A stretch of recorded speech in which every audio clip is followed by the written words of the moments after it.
Hi, this is Steve with PixelBump. Welcome to the AE Bootcamp on paintouts and removals. This is a great technique that gets used a lot. So for my example, I have this footage of my friend Adam. He is trying to use powers to manipulate this knife block. Now, I know that I'm going to want to animate this knife block and also integrate some other elements with it. So to do that, I'm going to need to clean out this area and cut out the knife block itself. So to do that, I'm going to pick a frame, and it can be any frame. We'll just go to the first one, and we will do a composition, save frame as a file. And we're going to go with our best settings, and I'm going to put this into my raster folder, and it is going to be under PBAE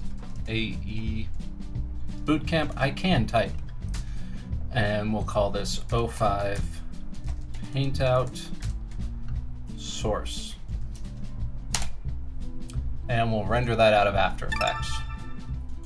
Now we'll open up Photoshop.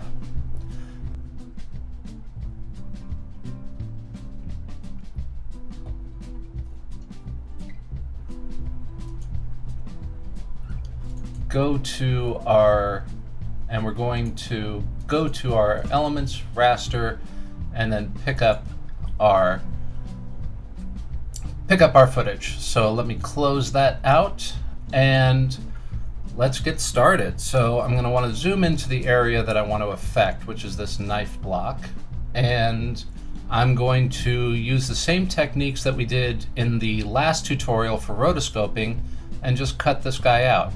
So using the pen tool, I'm just going to come in and zoom in a bit more, and come in and just trace this shape.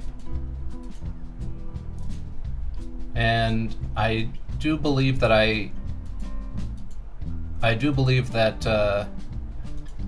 rotoscoping, while not fun, is very necessary. So it's a good thing that it's a good thing to learn. You really do need to know how to do this well if you want to have any chance of working professionally, because rotoscoping is going to come up time and time again. There's pretty much no way around it. So I'm not being as careful as I probably should be here.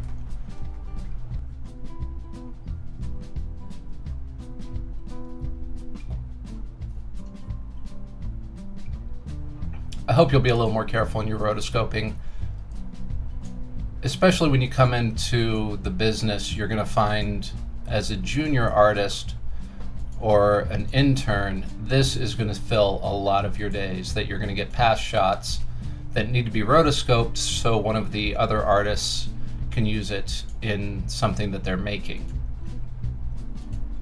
And this is not just for visual effects. I do a lot of rotoscoping for main titles or for just anything that they want to integrate live action and rendered elements. So let's bring this guy down. We're getting pretty close. And I'm sorry that this is not the most exciting thing to watch, but we're about to have more fun.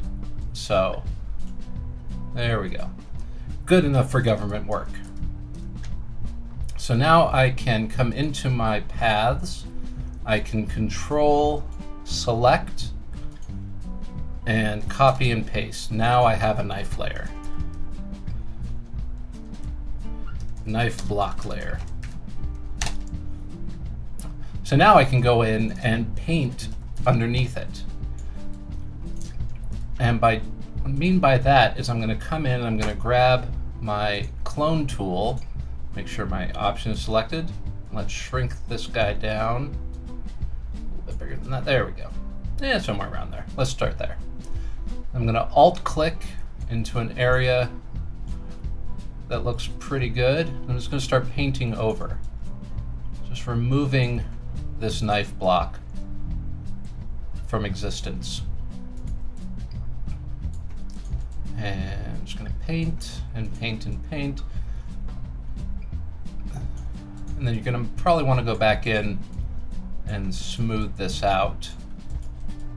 You don't need to be amazingly careful with this because the technique is pretty forgiving. Let's keep painting, keep painting. Oops. So let's do that. Now let's come in and let's make this a bit harder. So we can come down here. Oh, too hard, too sloppy. If you're good with a Wacom, this is a good time to use it. Kind of anything, anytime you have to simulate a painting motion, you're going to find the Wacom is really useful. Now let's go in here. I'm just going to kind of grab my healing brush. I want to fix up some of these edges as best I can.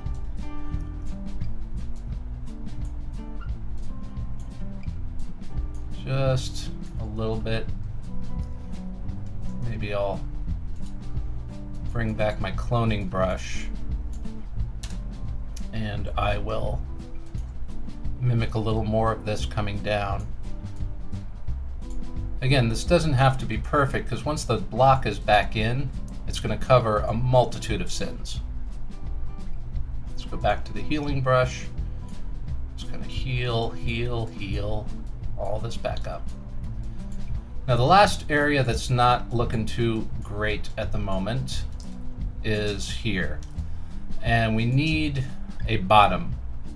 So I'm just going to come in and use my polygon lasso.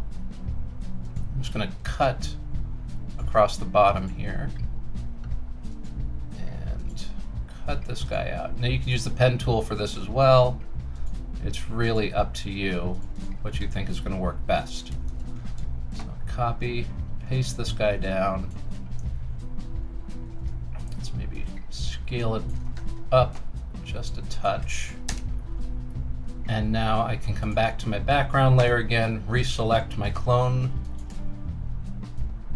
and line that up, and line that up. And there we go. So that's looking pretty good. And now we have our knife block back in and ready for use. So let's merge these two layers and just call this the background. And we have our knife block. And now we have something that we can bring back over to After Effects. So let's save this. And I don't like to save over the original. I like to make one that's the clean version. And I'm going to come in and I'm going to import that clean version. And I'm going to bring it in as a composition. And when I go down to the layers here, I can drop those into my comp here. Drop them into my comp here. And background, there we go. So since we're on the first frame, we're not going to see much of a difference right now. But if I move forward, obviously, we no longer are seeing Adam move. To fix that, what we're going to have to do is find where does Adam stop about right here. So we can mask really nicely the background along that line. So if I come in and shape layer, always remember to select your layer that you want to rotoscope. And we're going to use the natural lines here. That's my mistake. I want to turn off Roto Bezier. I would like some harder lines here. We're going to use the natural shape of the doorway here and then feather it a bit. Now we've got a really nice, that light reflection there caught me off guard. We've got a really nice ability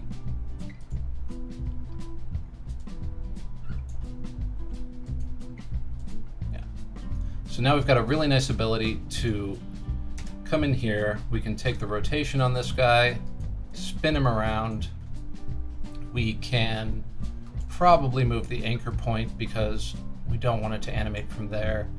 But as he comes in and reaches, I can have this knife block be manipulated. I can add new elements to it. I can add my own effects if I want to have it disappear. I can do that. The only limit is the imagination. So that's the technique of painting something out. We've come to the end of our lesson here. I hope you've learned something you can use in your work, and I hope you'll join us in the next bootcamp video for keying footage. Thanks so much for watching. Go out and create.